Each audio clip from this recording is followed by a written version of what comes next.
Lauren Bond is a Los Angeles-based artist who conducts a large studio practice involving dozens of people in a warehouse in downtown Los Angeles. I said that Lauren's studio basically is about as large, her staff is almost as large as the museums. And the studio tackles large problems. So they tackle things like how veterans are housed across America. And they tackle things like how Los Angeles gets its water. We had an extraordinary exhibition here a few months ago of their work. There was just sort of one edge of this very complex social practice that Lauren and her team conducted with the photographic team run by her husband, Rich, who's sitting next to her here in the second row.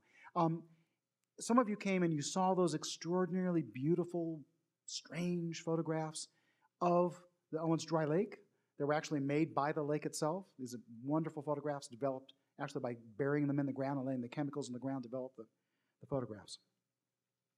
Well, that was part of a large project that, and Lauren's a genius at this, that flipped the grand theft of water from the Owens Valley into a series of businesses through which people who live in the Owens Valley can have a productive life and economy. I use it when I talk about her work around the world. When I give my lectures about the art of the Anthropocene, I use it as an example of the most complete and successful social practice of which I'm aware. Now, they've been working with the Harrisons. Lauren's been meeting with them, I think, about once a month, actually, for quite a while now. And, I'm not going to spend a lot of time introducing Newton and Helen Majeure Harrison because they are very well known. But I'll tell you a few things. They've been working for 40 years with biologists, ecologists, architects, urban planners, engineers, and other artists to initiate projects that support biodiversity and community development. And I'm quoting from the nomination language that they have just been given by the Buckminster Fuller Challenge Award. So they're one of the finalists for this award, and I'm quoting the language from that.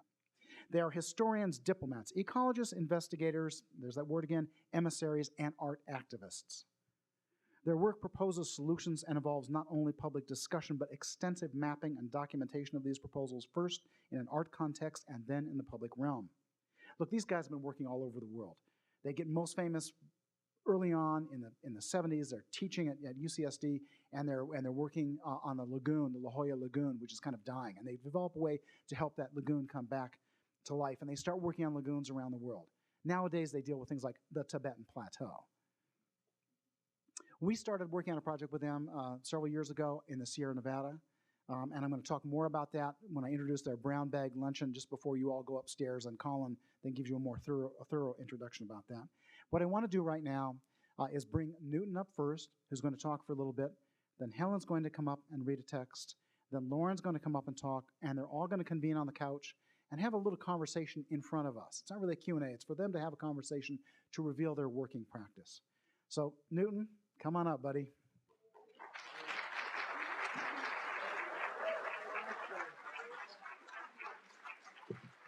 You need to get the slides going. Wow, okay. Can you hear me? Yeah. Okay. It comes to pass. Lauren invites us out to Owens Valley, Lone Pine. So we're sitting around there, and everybody's telling Lauren, big project. And Helen and me, we're thinking, not such a big project. So Lauren says, what do you mean not such a big project? So I said, well, where are you? But and it was a new term for me, Intermountain West. And I sort of remembered her bringing the term up. She sort of remembered us bringing the term up first. So here's what it turned out to be. Well, to be blunt, we sat ourselves down and said, quote, let's take the fucker on. So we did. Conversations back and forth, investigations back and forth, differences in persona, commonnesses in ethical concerns, that kind of stuff goes on. Well, that's the basis for forming a collaboration.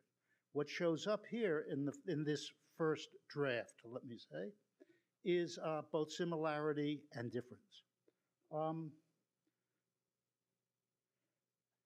Where it's discovered that 750,000 square mile terrain has been violated in so many ways that parts must be abandoned. Thereafter, it's discovered, thank you, Lauren, that with the boundaries removed, 1,330,000 square miles becomes a new frame for the Intermountain West, and a new country wants to happen. So, who would have thunk it? Certainly not in the beginning.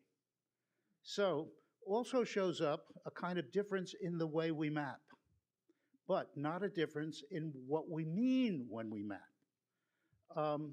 For instance, there's the Intermountain West, our way of seeing with the Great Basin in it. Our map maker is here. Is it? Well, okay. And you can see it takes up almost a third of the country. No, maybe a fifth. That's a lot of country. Well, I'm not going to stay too long in this. So the first thing we do is we map all the cities. Mapping all the cities is really neat because it makes a kind of a drawing. And we decide to stick to the states, to the United States boundary for at least this fragment of work.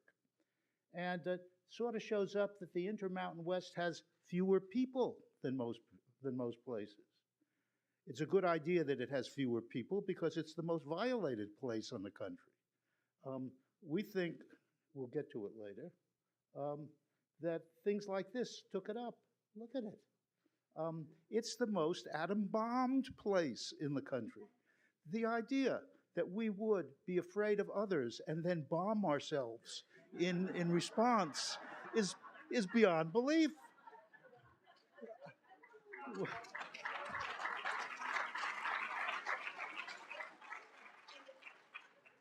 Nobody need fear us. So, and to follow through on this, in the Great Basin, what you're seeing here is arms reserves. We got enough armor in there to knock off the rest of the world. The hell with atomic bombs. And so this is a violated place. Now,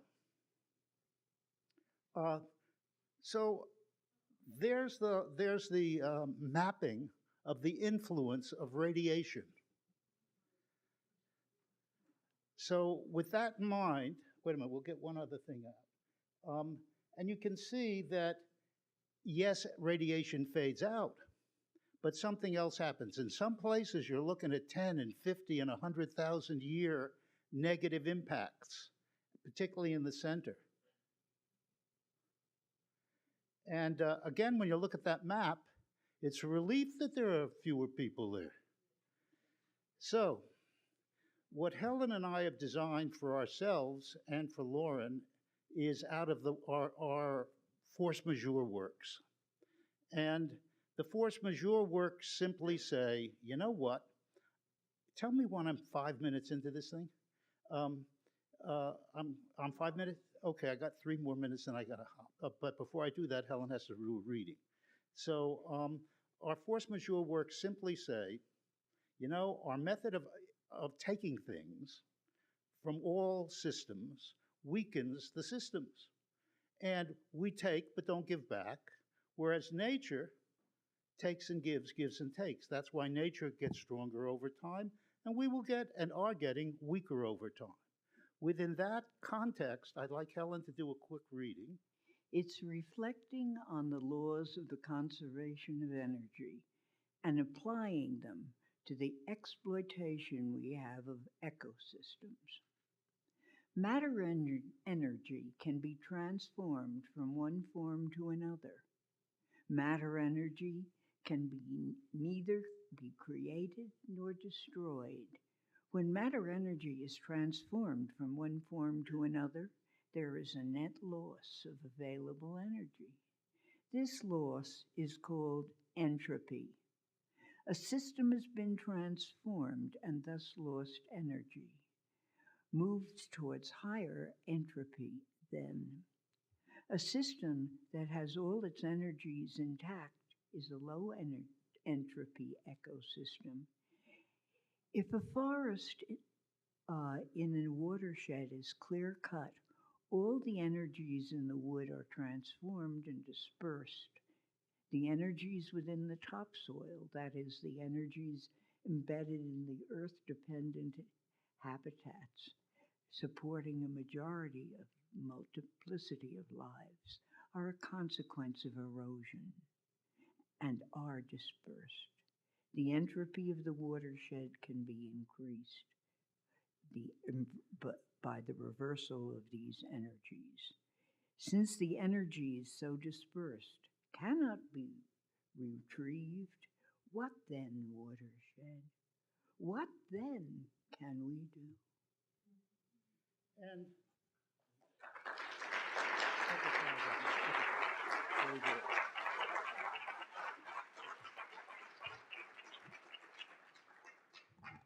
And that's a mini description of this place. So this is all the watersheds of this is all the rivers of the country, exaggerated. Fewer there than elsewhere. This is a quick and dirty map of all the aquifers in the country when they were healthy, before drawdown. This is a map of our present aquifers after drawdown. You can see entropy built into the system simply by suction.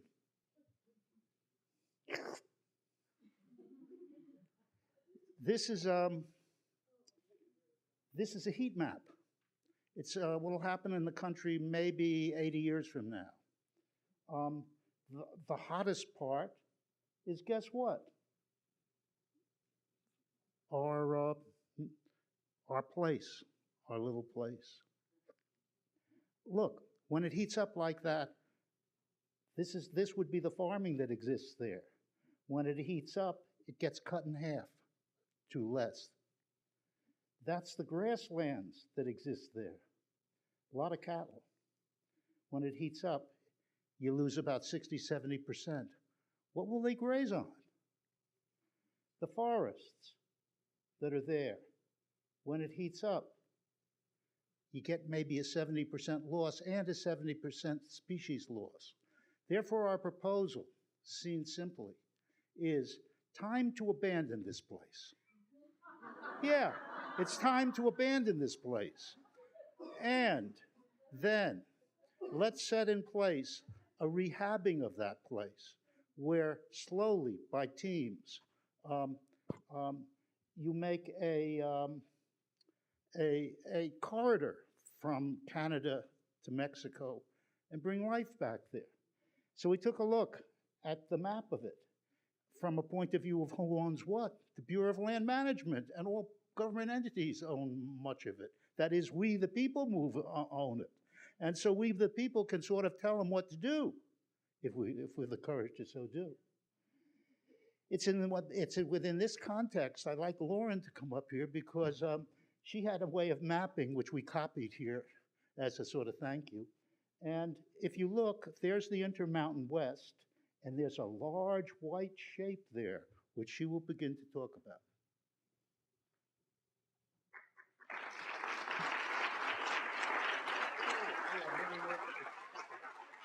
The one on the right's the one you did.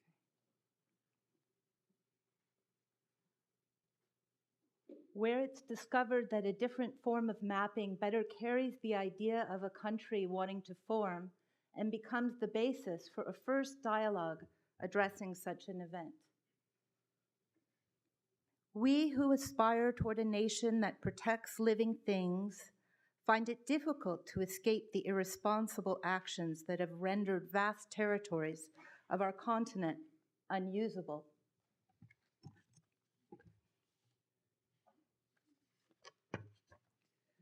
The cost of living in the most violent empire in history is the cost we now assume in addressing the rebalance of catabolic descent. We hereby proclaim an independent nation, a nation formed to support the human species, the pollinators, the remaining wild equine, the fish and soaring birds. We name our new country Rose.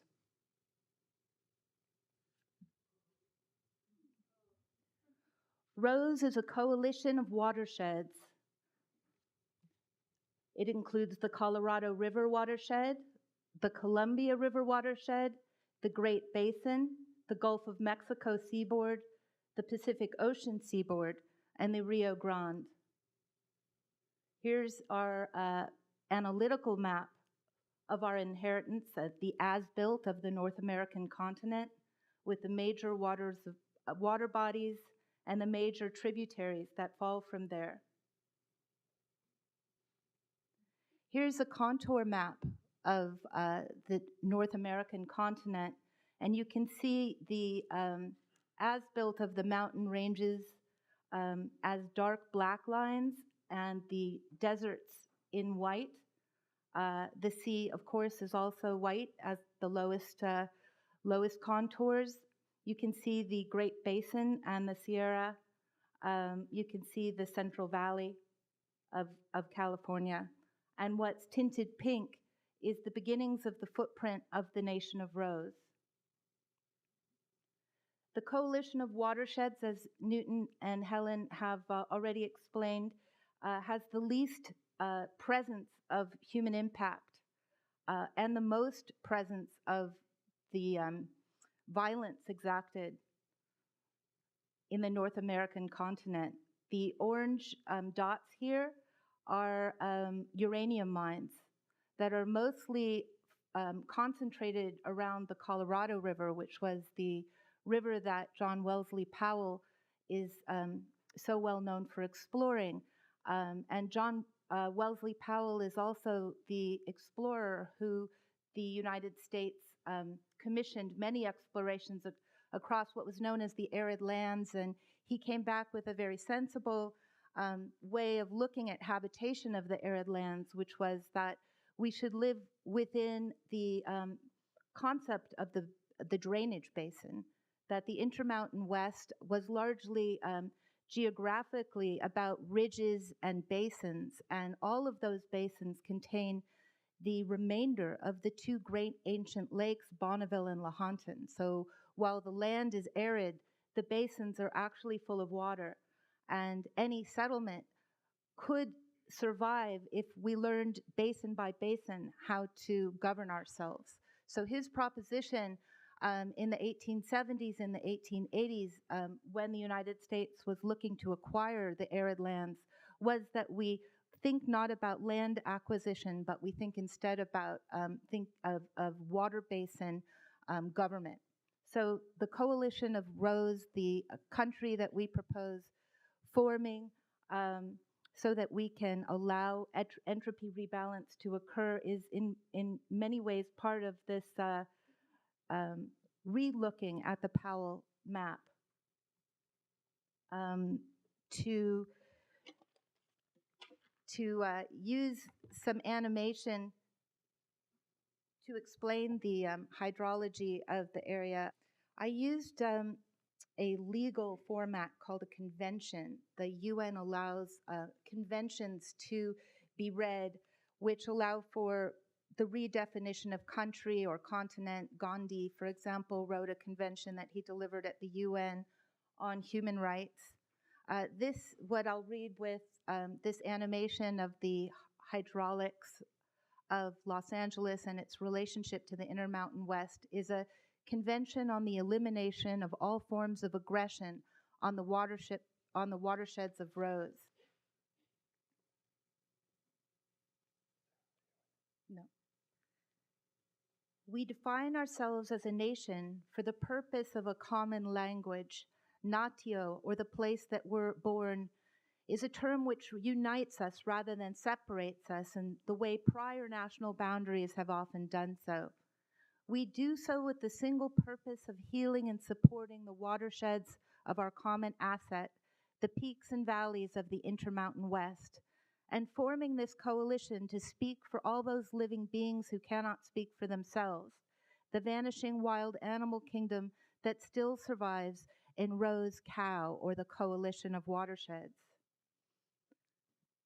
Convinced that the establishment of Rose will protect the well-being of the four adjacent watersheds, the Columbia, the Colorado, the Rio Grande, and the Great Basin, and taking into account that Rose's territories are within the footprint of the Intermountain West, Like rivers, our nation's boundary aspires toward the shoreline.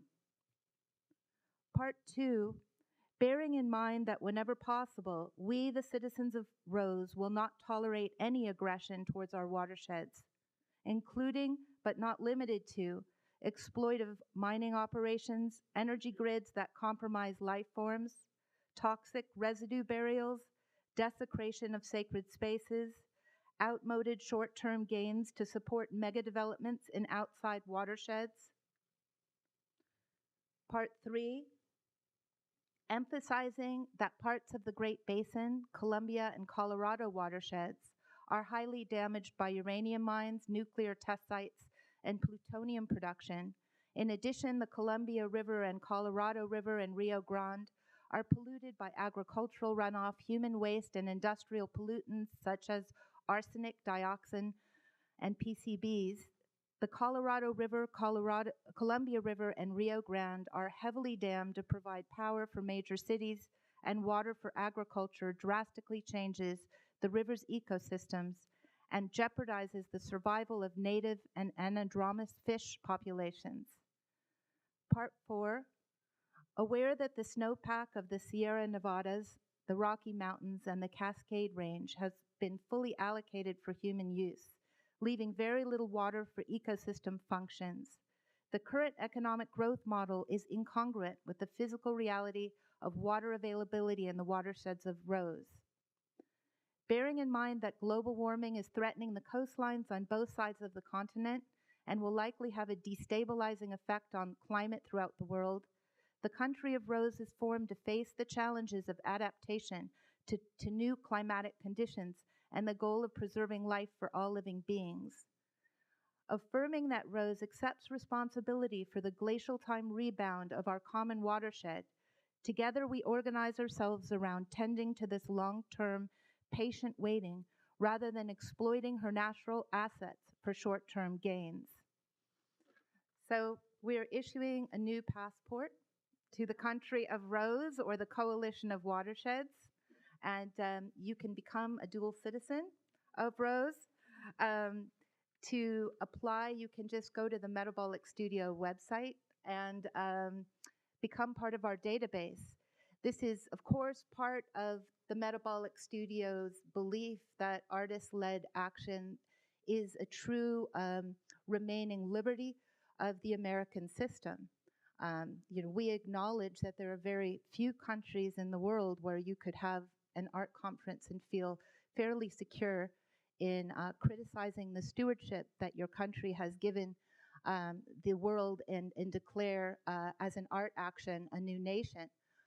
So in a way, applying for this passport is protecting your civil liberties, and it's a way that we as artists can reclaim the stewardship of being the avant-garde, is to form movements which in and of themselves leverage political ethics into the conversation.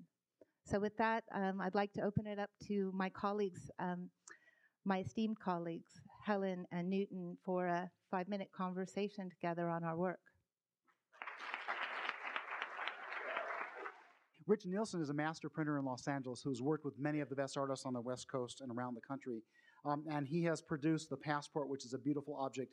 And I was a proud recipient of a gifted passport this morning as one of the charter citizens of Rose. I encourage you to go to the website and join the country.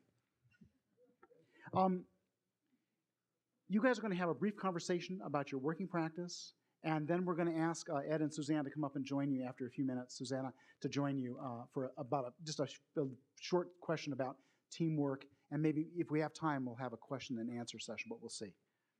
Well, I have one thing. It's a relief to find a collaborator. Helen and I were getting lonely.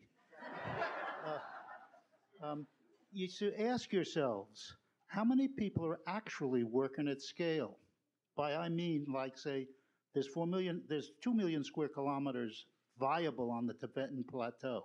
We're actually doing stuff there. We have to deal at that level and literally deal with them. When we'll talk at the bag lunch, and we brought a pamphlet on the forts Majeure, which we'll give out. We got 100 of them for people who want. And so what Lauren has done, and what we've done, but it's kind of interesting. There are places in the world you got to abandon. And there are countries in the world that need to break apart and reform. And therefore, I would make an argument that we found our way into two of the things that better happen. One is to let large places go fallow and help them revive. That is to say, drop the entropy in places that have been violated. And the other is our present country systems don't work. And that's what Lauren should add to. About this time last year, I had the privilege of undertaking a survey of the LA Aqueduct with 100 mules and a team of wranglers. And what started as a metaphor became a very real understanding about the professional practice that is still alive and well in the Intermountain West of people who understand the landscape through their work on mules and horses. And being out there, I realized that these surveys that were undertaken in the 19th century were so full of wisdom, and that our contemporary practice is also so full of the poetics of explaining those things, that a kind of hybrid engagement occurred where Helen, in particular, who's so gifted at creating space in our imagination for seeing these voids of the Great Basin and filling it with the emotional quality of adventure. It seems, that she has this unique ability to be that translator between the real exploration that I was allowed to take last year that has really galvanized my understanding that it is time to form a new country to allow perhaps the last best hope on the North American continent to survive, versus her ability to say that country actually comes from those spaces that we as an audience fill with our love of them.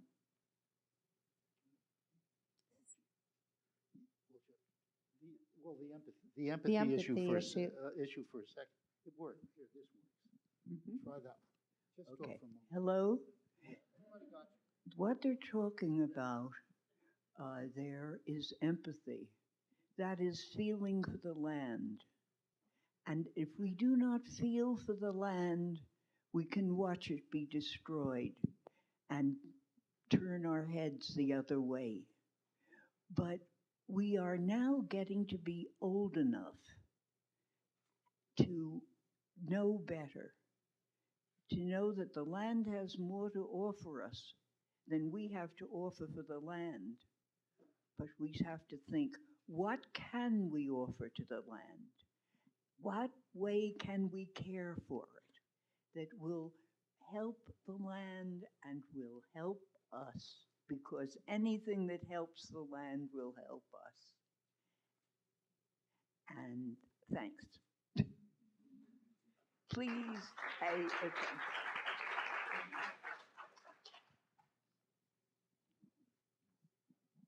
Maybe there's a question out there. I ran out of answers. Sure. I just want to say one thing as you're listening to the Harrisons and Lauren talk.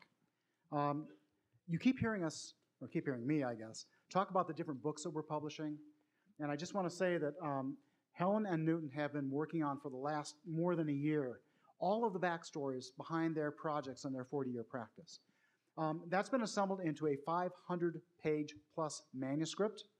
It's been edited by our colleague David Abel, who is a research fellow here at the Center for Art and Environment. He also edited the Late Harvest Catalog. And that book will go into production sometime in the future. It's not the far-off future. It's not the immediate future. It's somewhere in between. Near future. Newton is definitely pushing for the near future. So I just want you to keep in mind that that's yet another book project that we're working on. Very near future. It could be there's a vested interest there.